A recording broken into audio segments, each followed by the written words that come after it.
श्री गुरुदेव दत्त। परमात्मा ने एक चांस दिया था, अमेरिका ने वो चांस खो दिया है। इजराइल को तो वो चांस चाहिए ही नहीं। वो तो ड्यूरिंग दिस मीटिंग्स शांति वार्ता के बीच में भी वो तो बोल रहा था, मैं ईरान को ठोकूंगा, मैं हिजबुल्ला को ठोकूंगा, मैं लेबनान को ठोकूंगा, मैं हमास को ठोकूंगा, मैं हुती को ठोकूंगा। हाँ, वो कहाँ रुकने वाला है। उसको तो ग्रेटर इजराइल बनाना है ना। पूरे वर्ल्ड वॉर की जड़ अभी वो ही बनने वाला है। आज भी बोल रहा है, कल भी बोला था, मीटिंग के दरमियान भी बोल रहा था।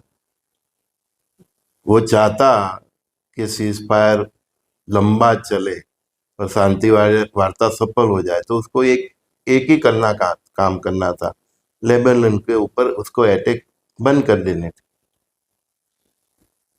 नहीं, वो नहीं रुका, क्योंकि वो चाहता था कि ये शांति वार्ता फेल हो जाए।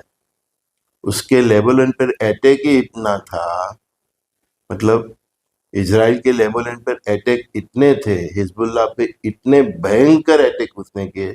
10 मिनट में 250 के ऊपर हिजबुल्ला के सब बड़े बड़े जो थे, जो मीटिंग कर रहे थे, जूम मीटिंग, सबको खत्म कर दिया 10 ही मिनट में। तो वो चाहता ही नहीं था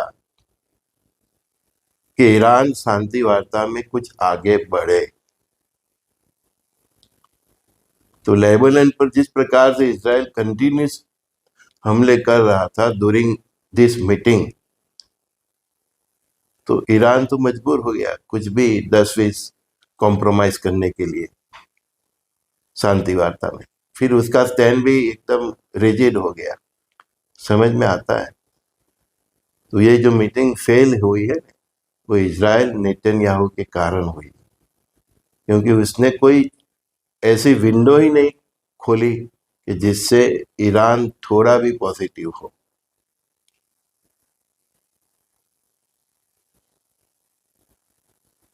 ईरान जिस प्रकार से लेबनान, हुती, हमास और हिजबुल्ला के लिए अपने आप को सेक्रीफाइस करने को रेडी हो गया, उससे आगे ईरान की ये जो जंग है अभी शहादत की, जिहाद की, वो अल जिहाद में कन्वर्ट हो जाएगी। आपने ड्यूरिंग दैट टाइम देखा, तुर्की अभी रेडी हो गया था कि मैं इजराइल के ऊपर अटैक कर दूं, समझ गए। और इजराइल वहां तक अटैक कर रहा है कि जिस क्षेत्र से रसिया भी ईरान को जो सैन्य मदद और ये सब कर रहा है, वो बेस तक रसिया का जो कैस्पियन सी है, जहाँ पे उसका बहुत कुछ, ऐसा समझो कि उसका एक बेटी है, वहां तक जाके ये इजराइल हमला कर रहा है, आगे भी कर चुका है। तो वो चाहता है कि रसिया भी इस वॉर में एक्टिव हो जाए। तुर्की तो हो ही गया था, पाकिस्तान तो ऑलरेडी इसमें घुसा हुआ है, कब वो फिट हो जाएगा उसको मालूम भी नहीं पड़ेगा, समझे न? मैंने आगे भी बोला था कि ईरान के बाद जो बारी है वो पाकिस्तान और तुर्की की है। तो अभी से वो दोनों फिट हो रहे हैं, देखिए कब उनकी एंट्री होती है। मैंने बोला था 13 तारीख बहुत इम्पोर्टेंट है, और 12 तारीख को सुबह ही मैसेज आ गया टीवी पे ऊपर सब न्यूज में। तो 13 तारीख मैंने बोला था कि बहुत इम्पोर्टेंट है। 15 तारीख के आगे पीछे के दिन और 20 अप्रैल से जो 30 अप्रैल तक का वक्त है, वो आप सभी को मेरी रिक्वेस्ट है कि ये जो काल चक्र है उसके ऊपर नजर रखिएगा। ये काल चक्र बहुत इम्पोर्टेंट है। तो 13 तारीख के अगले दिन ही, मतलब आज ही, ये बातचीत फेल हो गई। दोनों पक्ष ने जीत पकड़ ली। जीत तो ईरान करता ही नहीं, क्योंकि इजराइल अटकने वाला नहीं है। उसने बोला मैं ईरान पे भी ठोकूंगा। मेरा मेरा बहुत कुछ बाकी है ईरान में अभी काम करना। मेरे बहुत टारगेट अचीव करने बाकी है। तो ईरान किस हिसाब से अमेरिका के साथ सीज फायर करता है? और अमेरिका की शर्त क्या है? सब यूरेनियम दे दो, मिसाइल की सब रेंज गता दो, है? सभी तरह को उसको बुट्ठा मतलब शस्त्र विहीन कर दो, फिर उसकी हालत लिबिया जैसी करो, गद्दाफी जैसी करो, है? मूर्ख है वो, तो उसने गलती की। ईरानी बहुत पूरी पुरानी संस्कृति, वो बोल रहे हैं कि we don't trust on American, और कोई नहीं करेगा। चीन और रसिया भी उसके साथ है। और चीन की देखो अभी दखलगिरी बढ़ रही है मिडल ईस्ट में, स्वस्थ दिख रहा है। तो चीन ने ये पाकिस्तान में मीटिंग करवाई, चीन के कहने से ही ईरान ये मीटिंग करने को भी रेडी हुआ। अदरवाइज ईरान तो रेडी ही नहीं था, कि कोई बातचीत का कोई मतलब ही नहीं। ऐसे अमेरिकन और इजराइल जैसे मतलब जिनकी प्रॉमिस का भी कोई मतलब नहीं है ना, क्योंकि 2 बार ईरान उनके साथ मीटिंग कर रहा था, उसी दरमियान उसके ऊपर अटैक हुआ। तो चाइना के कहने से ही ईरान मीटिंग करने के लिए रेडी हुआ था, वो भी पाकिस्तान में। तो वो मेरी बात याद आ रही है आपको, क्या बोला मैंने? सुनो सुनो, फिर से याद करो, जो होशियार होंगे वो समझ जाएंगे। आगे चलेगी मुगल की सेना, पीछे चीन की सेना। दिख रहा है अभी चाइना का प्रभुत्व बढ़ रहा है। ईरान क्या बोल रहा है, इधर ऑयल भी बेचेगा तो चाइना की करेंसी में बेचेगा, केवल चाइना के जहाज इधर से जाएंगे। आगे चल के सब मुस्लिम देश चाइना के साथ हो जाएंगे। इसका इशारा अभी से अगर आपको नहीं दिख रहा है तो फिर वो आपकी प्रॉब्लम है। तो परमात्मा की जो वाणी है उसी दिशा में ये सब सिनारियो हो रहा है, सब उसी दिशा में जा रहा है। सोच लो मैं क्या कह रहा हूँ। परमात्मा की वाणी है, आगे चलेगी मुगल की सेना, पीछे चीन की सेना। और एक यूरोप को खत्म करते करते करते कनाडा अमेरिका तक जाएगी ये जंग। तब जो अमेरिका इतना खलास हो जाएगा तो उसको इतना भी कोई बचाएगा तो भारत और रसिया बचाएंगे। ये आप अपनी डायरी में लिख लेना, यही होना है। तो आगे चलेगी मुगल की सेना, पीछे चीन की सेना, ये सीन बन रहा है। समझ में आता? ये तुर्की और पाकिस्तान भी वही करेंगे आगे जो चीन चाहेगा। और इजराइल ने ये ठान लिया है कि ईरान का खेल खत्म कर दूं, हिजबुल्लाह का खेल खत्म कर दूं, फिर पाकिस्तान और चीन की बारी। अब ये दोनों देश चीन और पाकिस्तान और तुर्की के बारे में। अभी ये पाकिस्तान और तुर्की को भी अंदाज तो आ गया है, इसीलिए तुर्की अभी मैदान में उतरने ही वाला था, लेकिन उसने क्या बोला, पाकिस्तान के कहने से मैं अटक गया। पाकिस्तान के कहने से नहीं, पाकिस्तान को चीन ने कहा कि तुर्कियों को बोलो अभी मैदान में मत उतरे। मतलब बाजी सब अब चीन की है, और रियल में ये ईरान के साथ जो अमेरिका का युद्ध है ना, वो चाइना के साथ है। विश्व की 1 नंबर की महासत्ता और विश्व की 2 नंबर की महासत्ता में ये जंग हो रही। इसमें सब ये प्यादे पीस रहे हैं, और उसका जो भी रण का मैदान है वो मिडल ईस्ट बना हुआ है। मिडल ईस्ट में आगे अभी कभी भी शांति नहीं आने वाली। कुछ महीने के लिए, कुछ दिन के लिए आ गई तो गलत फहमी में मत रहना। मिडल ईस्ट में अपना जो इन्वेस्टमेंट है वो मत करना, है ना। और प्लान भी आप रेडी रखना।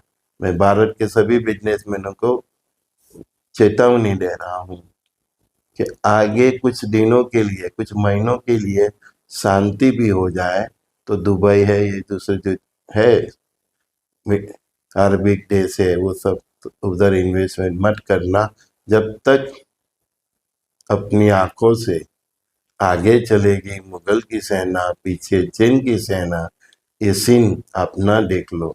तब तक आपको जो भी करना है भारत में ही कीजिए। क्यों? क्योंकि बाद में भारत ही तो महासत्ता बनने वाला है। आप विदेश गए तो भी फिर भी आपको भारत ही आना है ना। और शेयर बाजार वाले को मैंने बहुत बोला, कागज हो जाएंगे, कागज, आपके जो कागज के शेयर के जो सर्टिफिकेट हुए ना, उसके ऊपर बैठ के आप चने खाएंगे। तो जो भी इन्वेस्टमेंट है भारत में भी, तो भी देख लीजिए, कोई बड़ी स्टैंडर्ड कंपनी है, ठीक है, पूरा बेस देख लीजिए उसका। अदरवाइज जो अब चल रहा है शेयर बाजार, ये लोग का खेल देख लो। सैटरडे संडे ऐसा स्टेटमेंट देते हैं कि मंडे ट्यूसडे बाजार धराशायी हो जाता है। आज संडे है, 12 तारीख है, आज सुबह ही आ गया कि शांति वार्ता फेल हो गई, ठीक है। तो कल मंडे बाजार ओपन होते ही शेयर बाजार जाएगा धड़ाम, ठीक है। और यही लोग खरीद देंगे जिन लोग का स्टेटमेंट है ना, ये ट्रम्प और ये सब उसके ही partner, business partner, Monday Tuesday जितना बाजार जाएगा सब खरीद लेंगे। ये लोग अभी देख लो, महीने 2 महीने से ऐसा ही करते आ रहे हैं। फिर वेनेसडे थर्सडे ऐसा कुछ स्टेटमेंट देंगे तो भाव बढ़ जाएंगे, फिर ये लोग बेच देंगे, फिर सैटरडे संडे ऐसा स्टेटमेंट दे देंगे। समझ में आया? हाँ। युद्ध भी चल रहा है और ये खेल भी चल रहा है। तो सोने चांदी की जो चल रही है ना चहल पहल ऊपर नीचे की, उससे भी दूर रहिएगा, और शेयर बाजार से कमजोर दिल वाले और जिसके पास मतलब पैसे कम है वो सब शेयर बाजार से खेलते हैं, और कमजोर दिल वाले दूर ही रहिएगा, नहीं तो हार्ट अटैक आ जाएगा। इतना ये लोग खेल आगे भी करने वाले हैं, है ना। कई लोगों का तो पूरा इन्वेस्टमेंट इसमें है, तो मैं बता रहा हूँ भैया, उसमें से स्लोली स्लोली निकाल दो। सोम मंगल मंडे ट्यूसडे गिरता है तो वेनेसडे थर्सडे जब चढ़ता है ना तब निकाल दो, है। और अपने जो ब्रह्मांड की जो रियल करेंसी है, सोना है, चांदी है, जमीन है, उसमें रखियो। मकान प्रॉपर्टी में, मकान में, शॉप में मत रखियो, फ्लैट में मत रखियो, जमीन में रखियो। भूकंप से तो मकान भी गिरेंगे, फ्लैट भी गिरेंगे, जमीन नहीं गिरने वाली। कुछ उधर उगा के भी आप खा सकोगे। शहर से बाहर खरीदी, वो आपको काम आएगी, क्योंकि इन फ्यूचर में भारत के भी जो बड़े बड़े मेगा सिटी है, बड़े बड़े शहर है, उसके ऊपर भी ऐसे ही बिजली गिरने वाली है जैसी अभी तेल अवी पर गिर रही है और तेहरान पे गिर रही है, और जैसे अभी लेबनान पे गिर रही है। समझ गए आप? तो गांव शहर से बाहर आपका कुछ आशियाना होगा तो आपको काम आएगा, आपके कारण दूसरे को भी काम आएगा। और जिनके पास आर्थिक स्थिति नहीं है तो वो एक ही काम कीजिए, प्लान भी, शुद्ध सात्विक जीवन, चरित्र संभालिए, और प्रभु का हो सके इतना नाम उसकी स्मरण कीजिए। उसकी औरा से ही आपकी सुरक्षा होने वाली है, चाहे आप शहर में भी हो। ना खरीद नहीं सकते, मजबूरी है, तो कोई बात नहीं। बाकी अदरवाइज आगे तो गरीब, मध्यम वर्ग और पैसे वाले सबका लेवल एक हो जाना है। 32 तक आपको ये सब झेलना है ना। 32 जिसने क्रॉस कर लिया वो खुद को समझेगा सारा मैं सबसे नसीब वाला हूँ। वो अपने पुण्य देखेगा, अपने कर्म देखेगा, उसके पास क्या प्रॉपर्टी बची वो नहीं देखने वाला, समझे। वो गिनती करेगा मेरे फैमिली में कौन कौन बचे और दूसरे के फैमिली में कौन कौन स्वाहा हो गए। समझ में आता है? मिलकत की तो कैलकुलेशन नहीं होने वाली। करोड़ों की मिलकत पानी के भाव भी कोई लेने वाला नहीं, क्या करेगा लेके। पूरे विश्व में जहां देखो शमशान शमशान शमशान, तो स्मशान कौन खरीदेगा, क्या करेगा। रास्ते पे पड़ा होगा सोना चांदी तो भी नहीं उठाएंगे लोग, इतना वैराग्य आ जाएगा, इतनी लाशें देखेंगे, इतनी तबाही देखेंगे। जो होना है होना ही है। ये लड़ाई झगड़े, ये मिडल ईस्ट की वॉर, रशिया यूक्रेन की वॉर चले बंद हुए, फिर चलुए बंद हुए, वो झांसे में मत आना। और भारत के बाहर अभी कहीं भी इन्वेस्टमेंट मत करना। और जो नए बच्चे हो जॉब ढूंढ रहे हैं, इंडिया में कम सैलरी की मिले तो इंडिया में ही करो, क्योंकि आगे फ्यूचर इंडिया में ही है, वहां पे जाओगे फंस जाओगे। अभी भारत के बाहर जाना नौकरी बिजनेस के लिए मतलब मौत के मुंह में सामने से जाने का। समझ में आया? इंडिया में ही रहो। जो नई शुरुआत करने जा रहे हैं उनकी बात, चाहे वो नौकरी हो बिजनेस हो, वो जो ऑलरेडी है उधर सेट है कई वर्षों से, पिछले 5-10 साल के, तो वो प्लान भी सोचने लगे कि भैया आना तो पड़ेगा ही, चाहे मिडिल ईस्ट में हो, चाहे अरब में हो, चाहे यूरोप में हो, चाहे जर्मनी में हो, न्यूजीलैंड में हो, ऑस्ट्रेलिया में हो, कहीं पे भी हो। सबसे बुरा हाल यूरोप कनाडा के बाद, यूरोप या ये सब के बाद, उनमें सबसे बुरा हाल अमेरिका का होना है। और अमेरिका भी में मेरे फॉलोअर्स है, वो पूछ रहे हैं सर हमेरा क्या होगा। मेरे को देखो भैया, भगवान का जो चल रहा है सुदर्शन चक्र, उसमें बचने का एक ही रास्ता है, शुद्ध सात्विक जीवन चरित्र, प्रभु का नाम स्मरण। ये आपके पास है, आपकी ऑरा ऐसी है, आपका जीवन अच्छा है, आपका व्यवहार अच्छा है, आपके कर्म अच्छे हैं, तो आप अमेरिका में भी कहीं पे भी होगा आप, वो तो परमात्मा की मतलब अ, वो कहीं से भी किसी भी प्रकार से आपको बचा लेंगे। लेकिन आप उसको पसंद है वो मार्ग पे अगर आप चलते हो तो कहीं पे भी हो, पहाड़ गिर जाए फिर भी बच जाता है इंसान, है ना। एक चींटी को भी वो पेड़ का पत्ता दे देता है तो वो निकल जाती है। तो जो शुद्ध सात्विक जीवन होगा, जिसका चरित्र होगा, और साथ में राम कृष्ण शंकर हनुमान श्री गुरुदेव दत्तात्रेय भगवान नवदुर्गा, चौसठ योगिनी, यीशु, अल्लाह, महावीर, भूत, वाहेगुरु, आप जिसको भी मानते हो उसका नाम स्मरण भी होगा।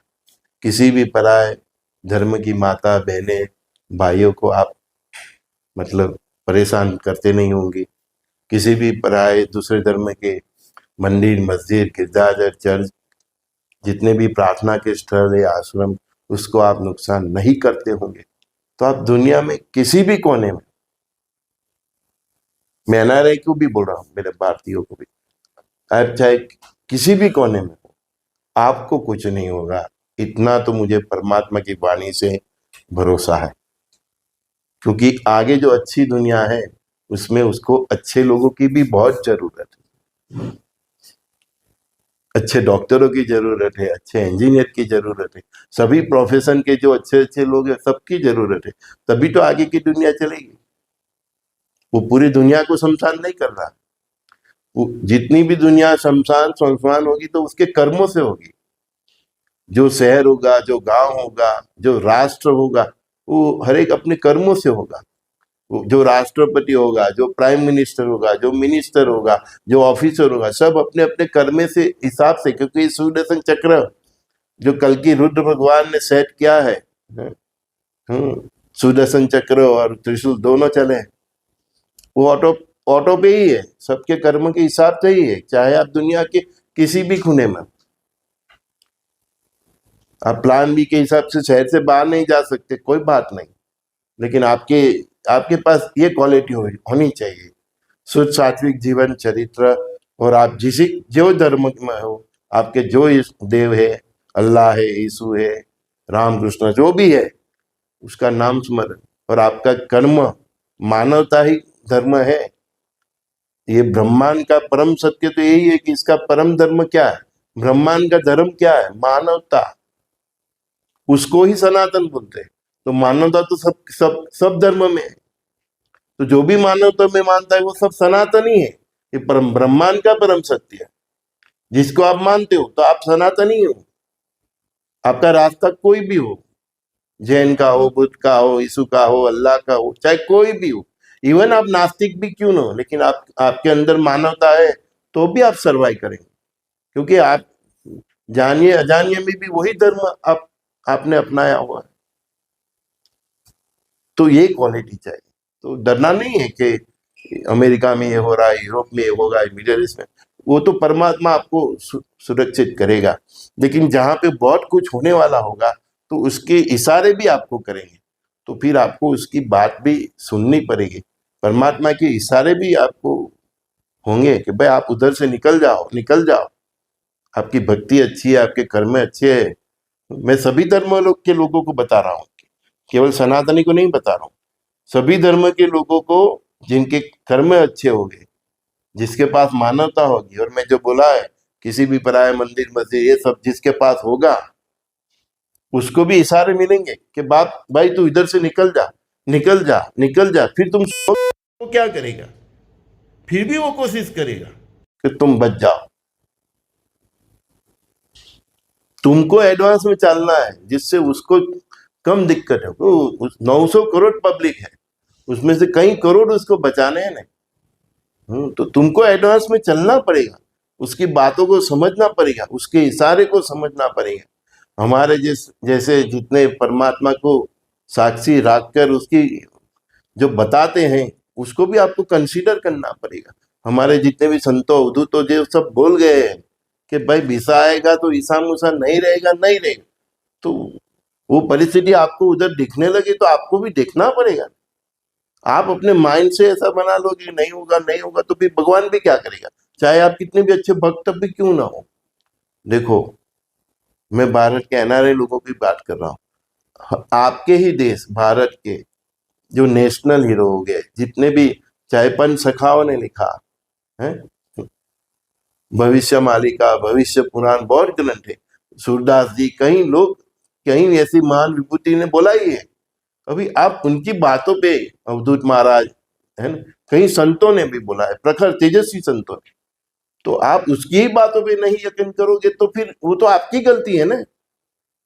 क्योंकि जो आपका बेस है, आपका मूल है, आप उसकी बात नहीं सुनोगे तो वो तो आपकी गलती है। जैसे कोई बच्चा माँ बाप की बात नहीं सुनता तो फिर आगे दिक्कतें आती है। तो आपको परमात्मा के इशारे को थोड़ा कंसीडर करना पड़ेगा। और मैं जो बोल रहा हूँ, कल 13 तारीख इम्पोर्टेंट है, 15 तारीख के आगे पीछे के दिन, और 20 अप्रैल से 30 अप्रैल तक का टाइम ऐसा है कि जो इस दुनिया की दिशा और दशा बदल सकता है। अगर कुछ अच्छा होना है तो भी इसी कालखंड में होगा, और जो सबसे बुरे से बुरा होना है वो भी इसी कालखंड में होगा। और उसमें भी 18, 19, 20, 21, 22 एकदम पकड़ लेगी मानव जाति को। तो बहुत टिपिकल है, बी केयरफुल। परमात्मा की कृपा से जो महारुद्र का आयोजन मैंने किया है वो भी वही तारीख में है, 21, 22, 23। तो शायद इसका भी कोई प्रभाव पड़े, तो शिव भक्तों को पर प्रभाव पड़े, ठीक है ना।